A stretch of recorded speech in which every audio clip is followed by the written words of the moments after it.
일본이 가난해지고 있다. 최근 들어 부쩍 일본은 가난하다는 이야기가 일본 내에서 자주 나오고 있습니다. 한때는 세계 2위의 경제대국이었던 일본이지만 버블 붕괴 이후 30년간 경제 동력을 잃고 지속적인 추락을 하고 있는 것이 현재의 일본의 현실이기도 합니다. 한국과 비교해보면 더더욱 암울합니다. 30년간 이웃나라인 한국이 큰 성장을 하는 동안 일본은 성장은커녕 마이너스 성장으로 30년 전에 비해 일본인들이 받는 월급마저 더 줄어들었습니다. 심지어 최근에 나쁜 엔저로 인한 일본 경제의 몰락이 가속화되며 일본의 경제는 더더욱 심각히 추락하고 있는데요. 반도체와 가전 등의 첨단 산업은 이미 한국에 추월당한 지 오래이며 팩스와 도장 문화로 대표되는 일본의 느려터진 회사 문화는 한국을 따라잡을 혁신을 만들어내지 못하게 하는 장애물이 되고 있습니다. OECD의 조사에 따르면 한국의 평균 급여는 일본을 예전역에 추월해버렸고 삶의 질도 일본보다 훨씬 좋은 나라가 되었습니다. 그럼에도 한국은 매년 성장을 하고 있지만 일본은 멈춰있는 상태입니다. 일본의 경제 전문가 노구치 유키오 교수는 20년 뒤에는 한국의 GDP가 일본의 2배에 달할 것으로 예측하여 일본 사회에 큰 충격을 주고 있습니다. 더욱이 일본에게 암울한 사실은 시간이 지나면 지날수록 일본은 가난해질 수밖에 없는 것이 현실로 다가오고 있다는 것입니다. 30년이나 정체된 일본이 더 이상 성장 발전을 할 수 없는 희망이 없는 나라가 되었기 때문입니다. 이번 시간에는 무너지는 일본 경제로 인해 외국인들이 일본은 희망이 없다며 일본을 떠나고 있는 상황에 대해 자세히 알아보겠습니다. 일본에 거주하는 외국인 노동자들이 일본을 떠나기 시작하고 있습니다. 일본의 작가 아이바 히데요시는 칼럼을 통해 일본은 현재 저임금 노동력으로 일하고 있는 외국인들에게 더 이상 환영받지 못하는 나라가 되었다고 폭로하고 있습니다. 외국인 노동자에게 외면당한 가난한 나라가 된 일본의 위험한 현실이라는 제목의 글을 기고한 아이바 히데요시는 일본의 유력 언론인 교도통신을 통해 이야기하고 있습니다. 외국인 노동자들이 일본을 이탈하기 시작하고 있다고 전하고 있는 것인데요. 코로나 사태로 인해 외국인 기능 실습생이 일본에 들어오지 못하게 되면서 당시 일본 정부는 출입국 관리법을 개정하여 2019년에 취업 목적의 재류 자격이라는 특정 기능이 신설되어 5년간 34만 5천 명의 외국인을 일본에 불러들일 방침을 세웠습니다. 하지만 일하는 장소로서 일본은 더 이상 외국인들을 매혹시킬 만한 나라가 아니라고 아이바 히데요시는 밝히고 있습니다. 압도적인 노동력 부족을 메꾸기 위해 실습제도라는 듣기 좋은 말을 쓰면서 외국인 노동자를 혹사시키는 일본의 방식은 매우 불합리하다고 전하고 있습니다. 기능 실습생이라는 제도는 일본에서 습득한 기능이나 지식을 귀국 후에 자신들의 나라에서 경제 발전에 이용하는 기술이전에 의한 국제적 공헌을 명목으로 내세우며 아시아의 각 국으로부터 실습생을 받아왔습니다. 하지만 실태를 보면 실습생은 일본 국내의 노동력 부족을 메꾸기 위한 일순으로 저임금의 외국인 노동자를 쓰는 편법에 지나지 않는다며 인권 문제에 대한 비판도 적지 않았는데요. 일본으로 오기 위해 브로커 비용이나 교통비 등 수많은 빚을 지고 넘어왔지만 그 빚을 갚을 만큼 임금을 제대로 받지도 못하고 열악한 노동 조건에서 일하게 되어 실습생들이 돌연 사라지는 경우도 많이 있습니다. 일본의 후생노동성에서 발표한 외국인 고용 상황의 자료에 의하면 일본에서 일하는 외국인은 172만 4천 명가량 됩니다. 외국인 노동자들의 숫자는 베트남이 중국을 제치고 가장 많은 25.7%의 비율을 보이고 있습니다. 한때 최다였던 중국인 실습생은 최근 10년 동안 점점 감소하고 있습니다. 중국 내 임금이 상승하여 일본에서 일하는 것이 점점 메리트가 사라지고 있는 것입니다.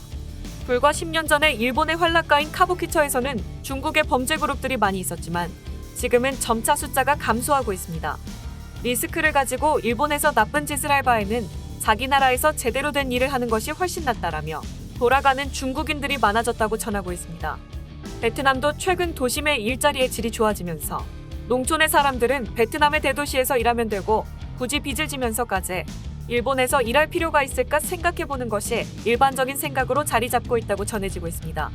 또한 최근의 나쁜 엔저로 인해 일본 엔화로 받는 월급의 메리트가 점점 사라지고 있죠. 대부분의 월급을 자신들의 나라로 보내는 외국인 노동자들의 입장에서는 자신들이 받는 월급이 뜬금없이 줄어들어 버린 상황인 것입니다. 일본은 계속해서 급여가 내려가고 있습니다. 일본은 가난한 사람들만 있는 나라입니다. 일본에서 귀국한 싱가포르인 친구가 부인과 가까운 호텔에서 점심을 먹으면 한 사람당 1만 5천엔 정도가 된다고 이야기합니다. 일본 기업의 싱가포르 주재원은 과거에는 가정부를 고용할 정도로 여유가 있었지만 지금은 젊은 사원이 부임했을 때 고향에서 돈을 보내주지 않으면 생활이 안 될 정도로 물가가 높다고 전하고 있습니다. 다른 나라는 국가가 성장하면서 물가가 오르고 그만큼 급여가 오르고 있지만 일본은 전혀 그렇지 못한 상황입니다. 오히려 급여가 줄어들고 있는 것이 일본의 현재 상황이죠. 과거 잘 나갔던 일본은 이제는 이 세상에 존재하지 않습니다. 칼럼에서 아이바 히데요 작가는 캐나다에 유학을 간 자신의 아들에게 일본은 성장하지 않는 나라이고 급여도 적기 때문에 돌아오지 말라고 이야기했다고 전하고 있습니다. 해당 기사에 일본인들이 많은 댓글을 달며 호응을 보이고 있습니다. 일본인들이 생각하고 있는 진짜 현실을 담았기 때문인데요. 일본인들의 반응을 알아보겠습니다. TV나 신문에서는 국내 뉴스만 내보내고 일본과 외국을 비교할 기회가 없다. 세계적으로는 일본만 경제 성장하지 않고 성장하는 다른 나라에 추월당하는 현상이 지속되고 있다. 보도기관이 현실을 제대로 보도해야 할 필요가 있지 않을까? 입맛에만 맞춘 무조건적인 찬양뿐인 뉴스가 아니라 냉정한 현실을 보도해야 한다. 실상을 제대로 보도하는 중년층과 고령자가 많다는 클레임에 진다면 언론사로서 불명예다. 그렇지, 30년 전과 급여가 같은 나라는 그만큼 자산을 모아놓은 사람들이 느긋하게 살기는 좋을지 모르지만 지금부터 커리어를 닦아 수입을 늘리고 자산을 늘리려는 젊은 사람들에게는 최악의 형편없는 나라야. 일본은 능력이나 성과가 아니라 얼마나 뼈를 깎는 노력을 하는지 자신의 사생활을 희생했는지가 평가된다. 선택할 수 있는 사람은 일본에서 일하는 것을 선택하지 않는 편이 인생이 행복하다고 생각한다. 노력, 열혈, 근성이 일의 자세로서 가치 있다고 생각하는 사람이 없어지지 않는 한 좋아질 일은 없을 것이다. 엔화가 점점 약해지고 있다는 것은 알 수 있다. 외국인 노동자는 본국의 가족들에게 송금하는 것이 일의 목적이지. 엔이라는 통화가 약해지고 있는 데다가 그 엔화로 받는 급료도 싸지고 있다면 일본에서 일하는 의미는 없을 것이다.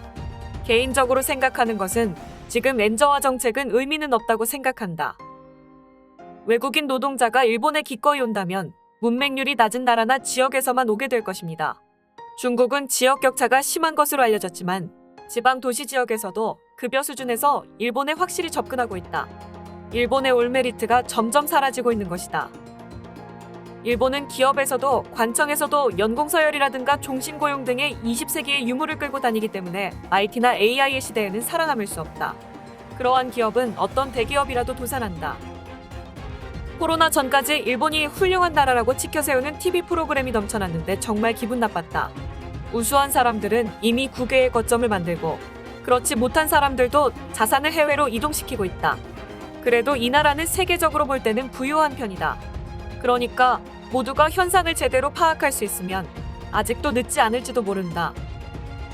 30년 전에 일본 대학원에서 연구를 하던 중국인이 말했던 이야기가 진짜 연구하고 싶은 사람은 미국으로 가고 돈 벌고 싶은 사람이 일본에 온다고 했습니다. 지금은 돈도 못 벌게 되어 어떠한 얻을 만한 것도 없는 곳이 되어버렸군요. 전곡을 찌른 내용입니다. 베트남인이 일하고 싶은 외국 순위에서 일본은 7위라고 들었던 적이 있습니다. 역시 라고 느낀 것은 급여에서 공제되는 금액이 너무 많다는 것입니다. 사회보험, 소득세 30% 가까이 뜯깁니다. 15만원 급여를 받으면 실수령은 12만원 이하가 되겠지요. 거기서 생활물품을 살 때마다 10%의 소비세를 뜯깁니다. 돈을 모으는 것이 쉽지가 않은 나라가 되어버렸어요. 엔화의 가치라도 오르지 않는 이상 외국인들에게 일본은 더 이상 매력적인 나라가 아니죠. 일본은 1960년대 기적적인 성장으로 운을 다 써버렸고 1989년 이후 버블 붕괴로 멈춰버렸습니다. 그 이후에 조용히 쇠퇴하고 있습니다. 당연한 순리가 아닐까요? 아시아에서는 한국이나 대만에 추월당해도 어떻게 연명해서 살아가고는 있죠. 이 나라는 연료가 떨어졌고 나라 자체를 다시 제대로 가동하려면 엄청난 노력이 필요합니다. 일본인에 대해서만이 아니라 외국인에 대해서도 저임금 추구하는 방식이 고쳐지지 않는 이상 점점 상황은 악화됩니다. 최저임금이 다른 외국에 비교해봐도 너무 낮은데도 불구하고 일부 사원이나 경영진만이 규정에 벗어난 비싼 보수를 챙겨가는 사회, 그것이 일본입니다. 여기까지 일본 네티즌들의 반응이었습니다. 일본은 과거에 쌓아놓은 경제력이 있기 때문에 잃어버린 30년간 망하지는 않았습니다. 하지만 과거 필리핀이 그랬던 것처럼 성장이 멈춰버려 주변국들이 성장하는 동안 전혀 발전을 하지 못하고 있을 뿐입니다. 때문에 일본의 경제는 자연스럽게 낙오되면서 도태되는 과정을 밟고 있는 것입니다. 일본의 문제는 일본의 경제에 대해 누군가가 문제를 제기하면 개선하려는 의지보다는 불만이면 일본을 떠나라 라는 식의 태도가 발전을 저해하고 있죠. 이 때문에 일본의 경제 침체는 회복의 가능성이 전혀 보이지 않게 되었습니다. 절이 싫으면 중이 떠난다는 말과 같이 일본이 싫어 떠나는 외국인들이 늘어나고 있으며 심지어 젊은 세대에 적지 않은 일본인들도 일본이 가망이 없다며 떠나고 있는데 많은 일본의 젊은이들은 자신들의 미래를 위해서는 미래가 있는 한국에서 살고 싶다며 한국행을 택하고 있습니다. 오늘 준비한 소식은 여기까지입니다. 끝까지 시청해주셔서 감사합니다. 영상이 마음에 드셨다면 구독과 좋아요를 눌러 응원 부탁드리겠습니다.